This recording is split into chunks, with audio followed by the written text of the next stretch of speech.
So we're going to talk about rural empowerment and impact. So let me start with a small story. Okay, so there is this village where ladies would go out, maybe walk about a couple of kilometers, go get water and come back. So the CSR initiative, somebody decided that, okay, well, let's get water to the village. Let's set up a few taps in the village and people can get water. They came, set it up. And then, interestingly, 6 months later, when they went back, the taps were destroyed. The question was who destroyed it. Turns out it was actually the women who destroyed it.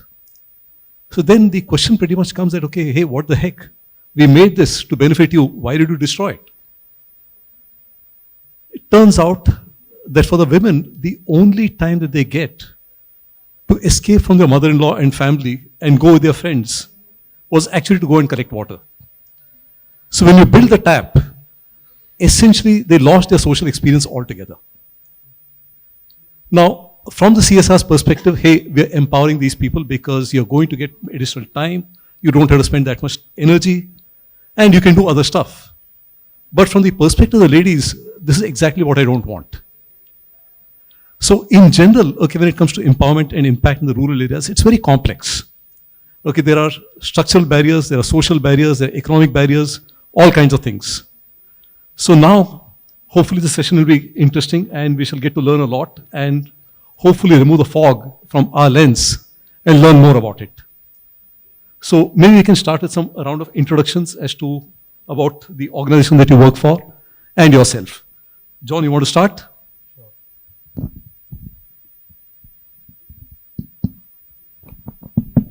All right. Thank you. I'm John. Like he said, thanks for staying back. It's lunch. I'll keep it brief. I come from this organization called the Nudge Institute. We are a non-profit organization working towards poverty alleviation. We primarily work on livelihoods and economic empowerment as a means to poverty alleviation.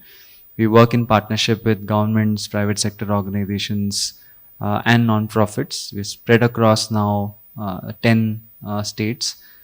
I, at the Nudge, lead our rural development programs, again spread across 7 different states, primarily in the north, working with the poorest rural households, specifically the women in those households, to increase their economic outcomes. So I represent rural shores. Just like onshore, offshore, we said rural shore the jobs. So effectively our whole concept was, we saw all these boys, I'm not saying girls, boys, coming from all these villages to cities and taking a room, 4 or 5 of them, and then they spend all the income on travel, food, stay, and have nothing left to give it to their parents. They stay away from parents, they compete with the city-bred kids, and they become diffident, get into all bad habits. Why did I say girls? Because girls, the parents don't even send them out, right? So we said the only solution is we go to the rural. Instead of urbanization, we said ruralization.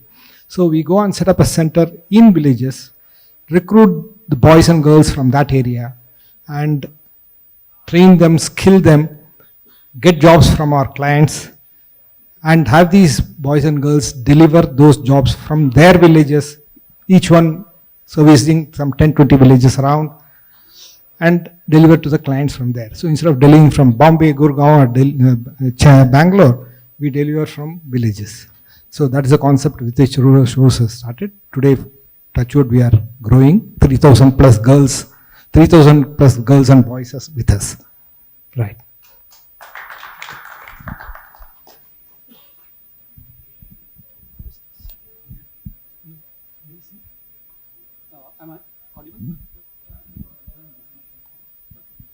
Hi, this is Krishna. I'm a CEO and founder for Cropin. We started this company back in 2010, early in days, and the whole idea of Cropin was to bring data and intelligence to agriculture, and you know, when we talk about data and AI intelligence, The whole idea is to secure that outcome from that farm. We call it as a per acre value, which farmer, on which livelihood of farmer depends. We started in India.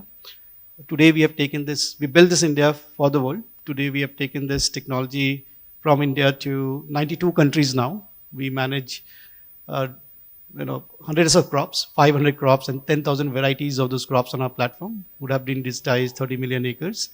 And we would have computed intelligence on 0.2 billion acres of land for customers and growers who take advantage of predictive and prescriptive advisory, which will help them to secure that production from that particular farm. If you look at how do we do it, we built something called industry cloud for agriculture, intelligent agriculture, and we try to understand every acre of land which comes on our platform. We try to understand the varietal traits. We marry that data with satellite, weather, climate data, and we try to become very predictive that what disease can hit your farm in next 7 days, or whether your crop is moving 5 days faster or 15 days faster, so your harvest is going to come early, or what yield you can expect. And imagine if you can do it on plots, but can you compute that at the scale of a country? You can actually talk about the future of the corn in that country, and you can also solve the problem of food security, which you want to build a resilient food system for your country so that you are not dependent from outside. And these are some of the real-time problems we are working with the governments, enterprises. Some of the problems we are also solving is what is the future of corn in this country? What has happened in the last 5 years and what is going to happen in the next 5 years with the changing climate and the pressure which is getting built on? And can you use data intelligence modeling, deep networks to understand that and then predict that and help the government to take policy level decisions? And we do a lot of work with development agencies like World Bank, FAO, and we solve some of these challenges for them at scale. So we can zoom in into the farm of a farmer and help him to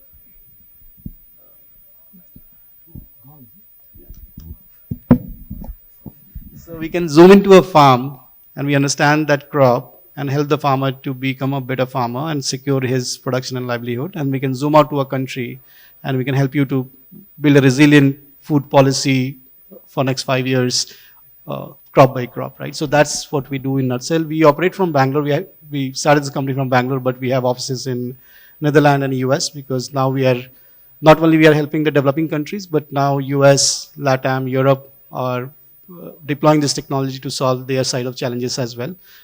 So that's what we do. Thank you so much. I am part of a global part of Wheels. Wheels was started by a group of Para-IIT alumni way back in 2006 when Dr. Abdul Kalam said that, the alumni of IITs should do something big and for the society. So it was started by a group of alumni both from the US and in India, addressing 6 major areas which we believed would benefit the society. The wheels itself standing for water, health, energy, education, livelihood and sustainability. These are the 6 areas which we chose. And the way we work is that Wheels by itself cannot be engaged in all the projects. Therefore, we select partners and NGOs who really do jobs in these areas which are scalable, which will actually essentially benefit at minimum 1 million people. That's some sort of a, threshold level, and it should be beyond that.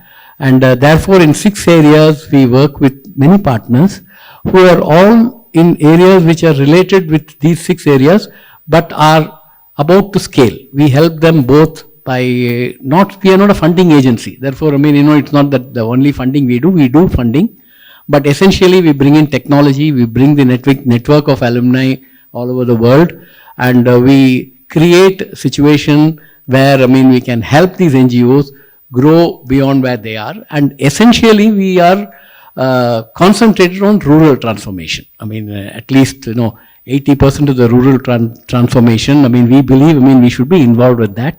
And that's exactly what we do.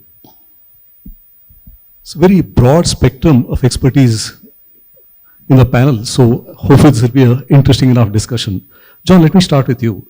Now, obviously from a career trajectory standpoint, you've worked in consulting, I believe in amnesty as well, so which is activism and now nudge. So you've gone through 3 different streams. And equally, I'm pretty sure you work with Rohini Nirkani, you work with the societal thinking guys, so you'd be familiar with the Samaj Sarkar Bazaar paradigm. Tell me, what do you think about how these pillars all operate? What has been your experience? Especially when it comes to the market failures, governance, all these things. No, very important one, something that we wrestle with all the time at the Nudge.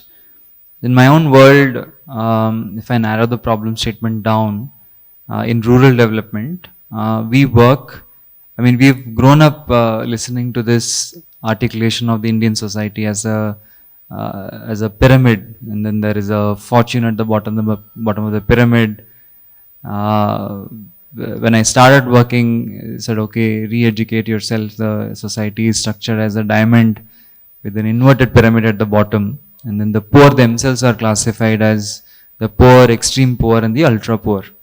And that these different segments are different in their characteristics and therefore deserve contextualized specific solutions. A cookie cutter approach will not work. And what that means in the context of the question that you've asked is that Samaj, Sarkar, Bazaar each have a different role to play in each of these 3 segments. So one of the programs that we run is for the poorest of the poor. Now there are many names these days world over: the poorest of the poor, the ultra poor, the hardcore poor. Essentially, this is the bottom 5% of any rural community. These are communities that don't have access to water, access to PHCs, no assets, no land. 80-90% of their income comes from menial wage labor. So really, for generations, they've been in poverty, and there is no way of getting out. No networks, no social capital, no education. For this particular segment, it's very hard to see markets serving them because there is no effective demand. They cannot afford the services that market offers them, and therefore they are not able to participate. So microfinance wouldn't lend to them. Your agri inputs and services, they don't really make use of it, and so on. Even government programs designed to serve at large scale is not reaching them by design. I can go and say I will teach you a new method of agriculture, but they don't have land, nor are they, do they have access to water. So for this particular segment, in our understanding, there are only 2. There is the Samaj, which is the civil society organizations, and then there is the Sarkar. But if you go one layer above, and this ultra poor category is a 30,000 rupee per year annual household income for the family size of 6 people. So there's very little, that they earn. 80% of their income goes to just food. So there's nothing that they can invest in empowering themselves. And then there is a layer above, think 60, 70, 80,000 rupees annual household income. They have some land. They do agriculture, not much to sell. There's not enough surplus, but they do sell. There is a role for all 3. A greater role for civil society, governments, and of course limited roles for markets. In this particular segment, markets don't jump in immediately. Especially in rural areas, the customer acquisition cost is so high that the markets don't enter immediately. One needs to spend time collectivizing in high density groups, set up the base, set up the social infra, and the call it the livelihood activity to a point where there's enough incentive for a market player to come in and serve them. So the early part of the work needs to be done much like Mr. Kurian did, or many collectives are doing right now. The early part of the work needs to be done by civil society organizations and governments to create that effective demand, post which the markets will enter. Okay, there is enough density, I'll supply, I'll buy from here. It's viable for me to run my operations right now. Why would I burn my own capital to acquire customers and coach them for a period of 2 years, 3 years, 5 years? And then there is the layer above, which is ready to access. I mean, I'm not saying it's easy, but markets have a ready role to play. I mean, farmers who can buy tractors, for example, as an example. So they do participate in markets. They can benefit from all the wonders of what markets have created for rural societies. So if one looks at it segment by segment, and there are differing roles at different stages of their journey, the hope and our purpose would be to move the ultra poor to the poor segment, and the poor to the extreme poor to the poor segment, so that they can access more and more of the market services and government services, and be economically empowered. So that's one way that we look at the role of Samaj Sarkar Bazaar in rural areas. Specifically, you also have a graduation program, if I'm right. Yes. Can you just walk us through what the graduation program is? So it's a very powerful program. Thanks for asking. It's one of the, there is this fund globally called Livelihood Impact Fund that is listed 10 interventions of all the interventions that we have done, 10 interventions that are truly high impact and are scalable. So it's an and question. There are many interventions that are high impact, but they're not all scalable. So one among them is graduation approach. The others in the list are cash transfers, spectacles, immediately increases the incomes of people, and so on. So graduation approach is a solution targeted at the bottommost 5%. Fundamentally, the solution is designed for a household that is low on confidence, low on social capital, low on knowledge. They don't have access to resources. In contrast, if you see, I'll come to graduation approach. In contrast, if you see, today there are a lot of direct benefit transfer schemes that give 1,000 rupees a month or 2,000 rupees a month. It helps, but for this household, what it means is that it's 2,000 rupees going into consumption. It goes up and then goes down, goes up and then goes down. If you ask them to start a livelihood activity with 2,000 rupees, they can't. Right? A goat costs 5,000 rupees. The most basic of livelihood intervention. So, however, if you inject a significant amount of capital beyond a certain threshold, then these households will move from their lowest form of productivity to a higher form of productivity and gains enough escape velocity to go to a new orbit of productivity. And then post which this new activity is durable and they'll continue doing this activity for a very long time. But to push them, we need a big push intervention. Small injections of capital, nudges, seem to not work. The other one that's most important is hand-holding and coaching. For someone who's never done a new activity before, you need to teach them and coach them. More than teach, coach them step by step, and give them confidence when they lack it the most. When their livelihood is failing, go and support them, connect them to all the government schemes. The most powerful of all of these is life skills and psychosocial support. How do you coach a household into doing something better with their life when they've resigned to living in this current situation and lost all hope? And the psychosocial support, what we call hand-holding, and this big push intervention put together becomes very powerful, where you can take a household from 30,000 rupee annual household income to doubling that household income in a time-bound manner by taking clear targets.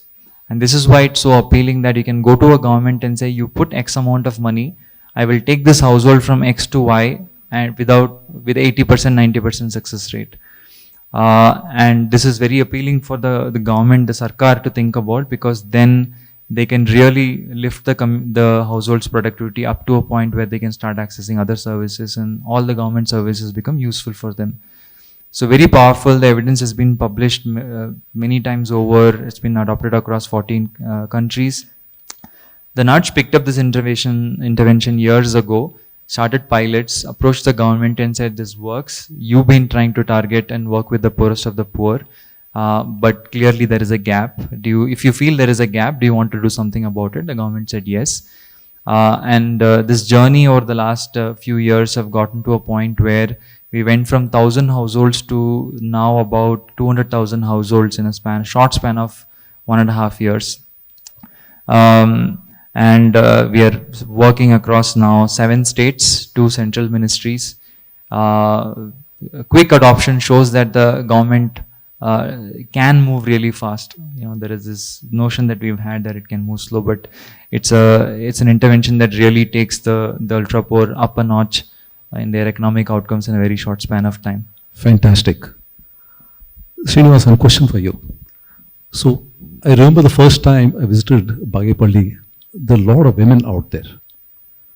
Now, obviously, when you go set up what is essentially a white-collar shop in a rural area, there's a primary impact, okay, into the employment and income, but there's also a secondary impact that will be there. Can you walk us through what your experience has been, both into the primary and secondary impact in the places where you set up centers? Right.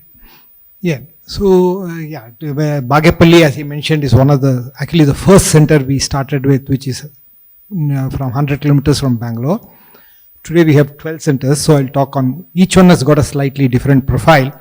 And the 12 centers are names which possibly you would have never heard of. Uttaramerur, Tirthahalli, Bagepalli, Kopargaon, Davalgaon, Sausar, Sonari, Baitalpur, Jaleshwar, Biloda. These are the names where we have centers. And what happens in all these centers is to 3,000, so average is 100 people in a center to 500 people in some centers. So the primary impact, when you call of it, I would say the first impact is we are looking at social impact. So one is economic, yes, 100 people or 500 people in that village or 10 villages around get money and they are paid, we pay the full minimum wages, PF, everything. So they get a good income. If 100 people are there, something like 15 lakhs in a month is the money which flows into that economy. And in some places, maybe 50 lakhs, 60 lakhs. Now, that sort of a money, when it flows, it leads to secondary impact in terms of so many other services, starting from transport, starting from tea, coffee vendor, mobile charges, name it, suddenly everything comes. And then they start acquiring assets which are useful for the house.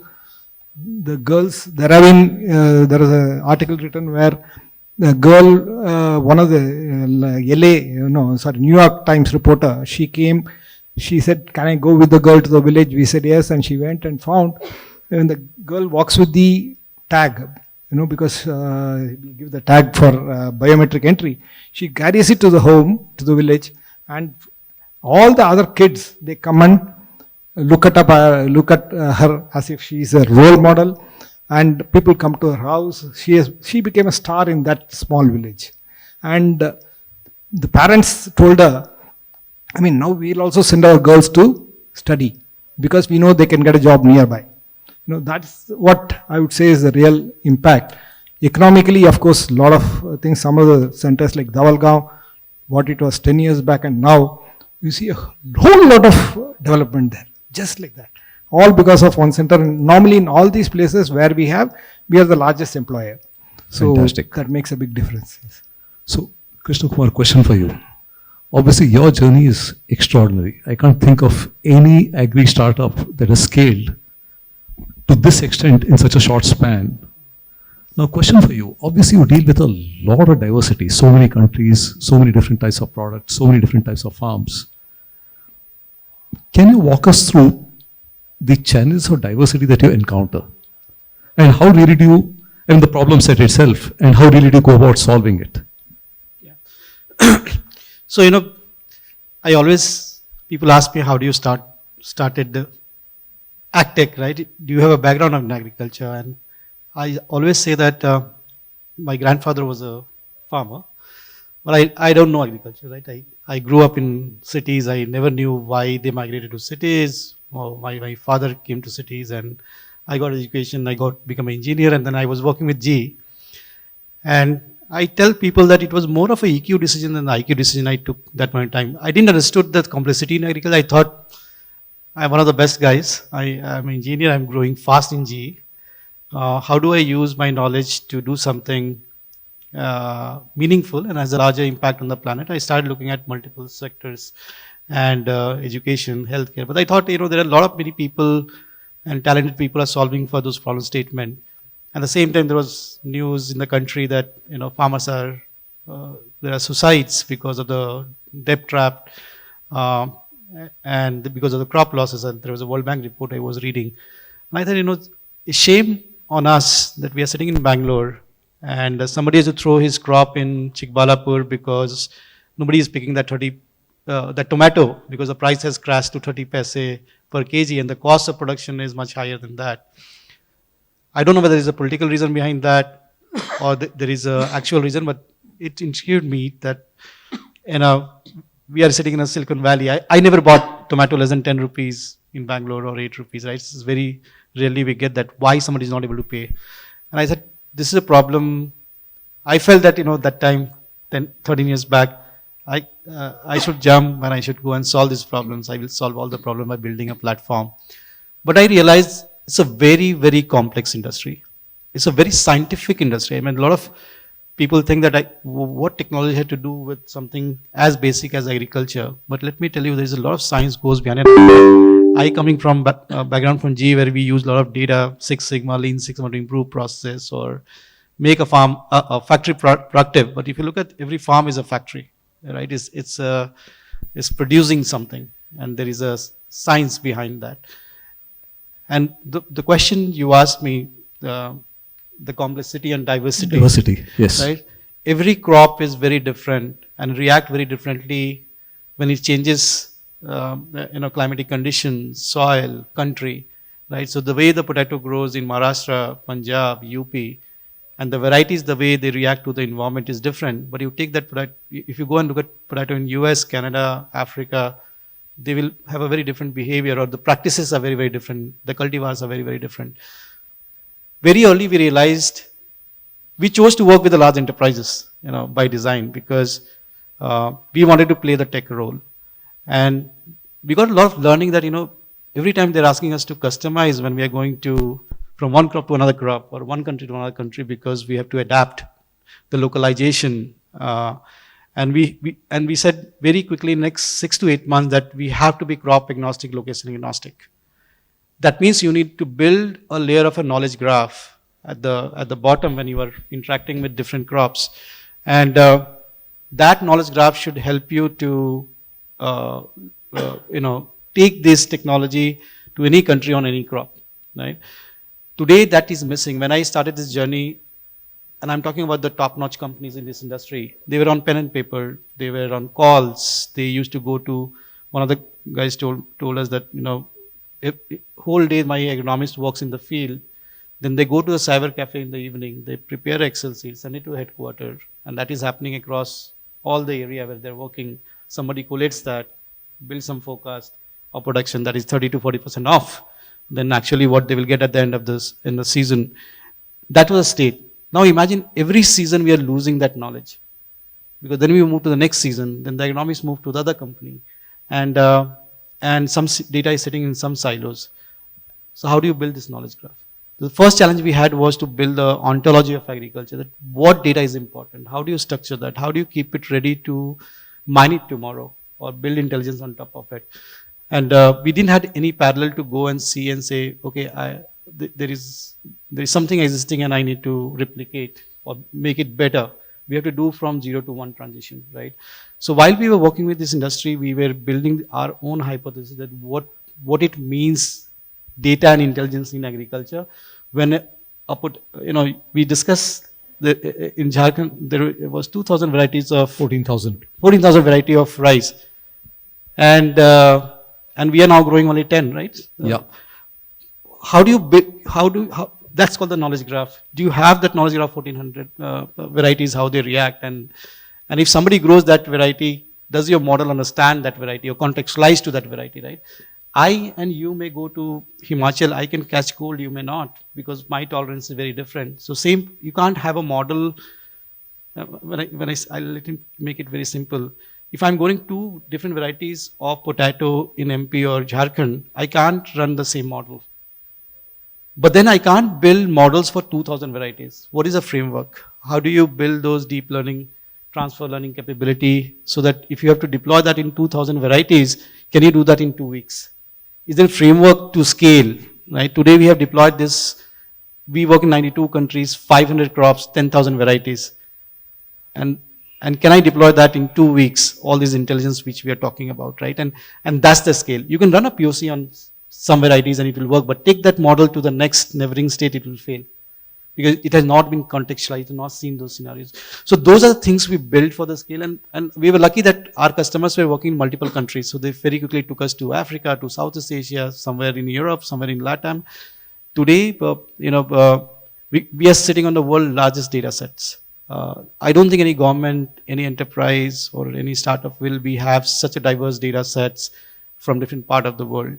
And to train the models and then create versions of models very, very quickly to contextualize to the variety which the farmer is growing, and ensuring that his crop doesn't fail, what risks are approaching, and modeling that out. I think we are still scratching the surface. We have taken 13 years, and I think there are a lot of work has to be done. Fantastic.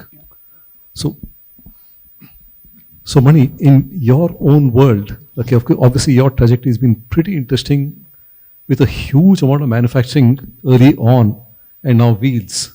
Okay, in wheels itself you interface with multiple different stakeholders in different types of problems. Have you come across cases where, let's say, two different interrelated problems, you go over there, it has a multiplier effect? So to give you an example, let's say if you take health and livelihood, obviously anything that happens on health impacts livelihood. So what's the model like? Do you take a health organization and a livelihood organization, get them to work together? Or do they work in silos?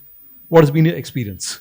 The whole idea of this, terminology wheels, which, covers, as I said, water, health, energy, education, livelihood and sustainability. They are all interconnected. And especially looking at it from a purely rural angle, not even an urban angle, a rural angle, it's totally interconnected. You can't have one without the other. If you have to bring in a sustained growth in these areas and alleviate the people from what level they are in to a much higher level. So obviously, the idea behind this, we really select partners who are specialists in one area and they operate in that particular area. For instance, in Himachal, we are working with an NGO which is doing regeneration of water in an area where it's hilly, the terrain is pretty bad, and we are able to regenerate the water source. Similarly, we do a lot of, well boring in areas where, the water levels have all completely gone down. These are all using some technologies. Similarly, in the case of energy, for instance, we have something called a RooCart. We are working with an organization which uses basically a creative design, material science, and to some extent water, without the use of electricity or battery, to create a refrigerated source for, let's say, food. We call it the Sub-Z cooler. So then if you go to health, of course, we have got telemedicine centers, telehealth centers, which connects, rural to the city, doctors, hospitals, town hospitals, etc.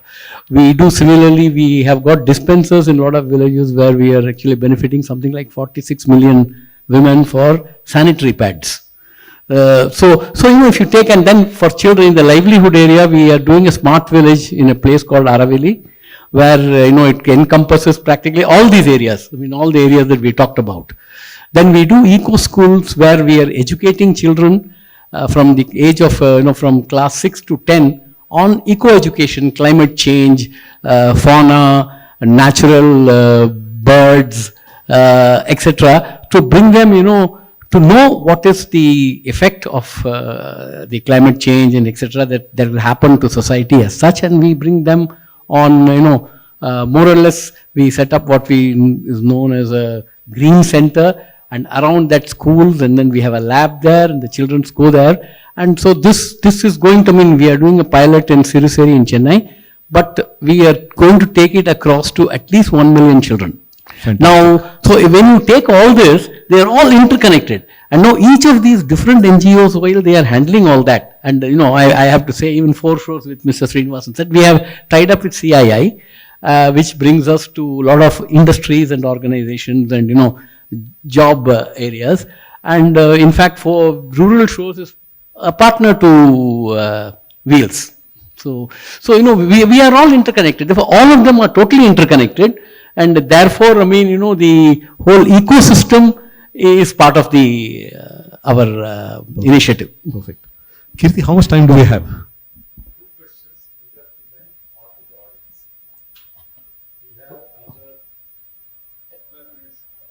12 minutes. Okay, so let me go with one question for them and one question for the audience. So anybody can pick this one. If you're to double or triple or multiply by 10, what are your barriers to scale? Is it technology, talent, capital, ecosystem? What is it? Anybody?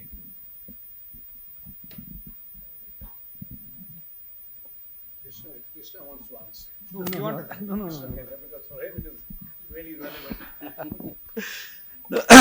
I think the adoption, when we started, there was no adoption. The kind of questions we were getting that, okay, how much GB I should budget in my smartphones to use this kind of a technology, or or will my people able to use this kind of a technology, right?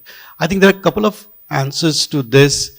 The industry itself is now at the stage where they're evaluating this kind of technology, how I can marry this with my business use case or workflow, right? Till 2014, there was no term as AgTech in the industry. 14 or 15, there was no conferences which was very designed towards technology in agriculture, or data or intelligence in agriculture. So I've seen from where people were asking, okay, tell me what you do, and it's a very vague idea. Okay, how do I going to use this in my business process? Shall I say yes, no? Maybe technology is not ready. My people are not ready. I think I'm seeing this transition today in last 2-3 years, that they have their own thesis built internally within their organization, that this is going to be very important. Climate change and impact on agriculture is real now on the ground. Technology is ready to get adopted, and I see that pace increasing. Right. So question pretty much is, so right now I think you're working with about 0.2 billion acres of land. So let's say if that 0.2 needs to get to 0.6, what are the barriers that you'll encounter?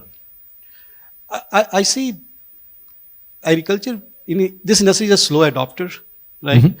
But I see we are sitting at the inflection point, and I'll able to answer this question next 2 to 3 years, because I believe from this juncture it has to be exponential. Okay. I may be wrong, based on the kind of interaction I'm having in different part of the world and the kind of adoption I'm seeing. Still, lot need to happen. But I can see the pull not only from the industry side, but also all the participants like banks or retails or growers who themselves they are getting well versed with some technology and intelligence. There is ask is also increasing, right? Fantastic. Yeah. So fantastic. I think from here it has to go upward. I don't see going south. Yeah. Same question. Anybody? And the world that we are in, with government being heavily involved in any last mile service delivery, what we've realized is that in India, funds are not a problem. We're a very rich country with a large poor population. So we've been able to also see that we've been able to get governments to commit to large scale schemes, special programs. So there is a political will and bureaucratic will to make that happen. So that I don't see as a big barrier. The biggest barrier is how do you implement with quality last mile? What can technology do to enable that last mile? Because million, billion times zero is still zero. Government will very rarely shut down a popular scheme or a program. As long as it's politically viable, they'll continue to do it, even with poor quality. So how do we ensure quality implementation on the ground, and what are the best practices that we can learn from the private sector, from all kinds of sectors, and bring that into the rural development world. So the simplest example is the real magic of the graduation program is in agency building. How do you build confidence in that woman in a really, really poor household? Now, how do you scale that? How do you scale coaching? Very interesting problem statement for technology to come and play its own role. It can't entirely replace people, but one can think very creatively at scale. So that to me is a barrier, quality of implementation at scale. Fantastic. Please. Yeah, just a point. Actually, there are no dearth of NGOs who are wanting to do good for society in any of the areas. In fact, they are doing some wonderful work. What really happens is many of them are not known. They are not exposed. They are in a very small area. They do a wonderful job in that area. And obviously, they are unable to scale.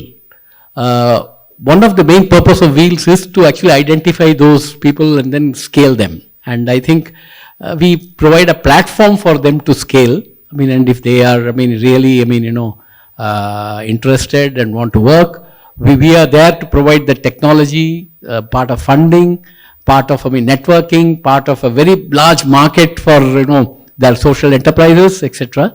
Therefore, I think, there is no limit to this. It's a question of, how much effort we can put into it. Perfect. I think we're running out of time, so I'll just take a couple minutes and summarize. So one thing's for sure, if you take a look at the spectrum, with John, it's very, very human intensive. It's also a very different set of constraints at the bottom of the pyramid. And when I take a look at Krishna Kumar, where there's a huge amount of technology, the ability to grow is much bigger. Of course, the nature of problems is different, the nature of solutions is very different. This will give you an idea as to when you really talk about rural empowerment and impact, it's not that straightforward. It's very, very diverse. To close, what I would really say is people are interested in this particular space. You may want to take a look at some models. So for example, one of the things that I work on as well is societal thinking. And if you go to the website, you'll find a range of organizations working on solutions that scale. And there's also a framework on how to scale. And you'll also see a course of that on Udemy. You might want to take a look at that. So with that, I'll close. Thank you all very much. This is really good. And thank you very much for being patient listeners.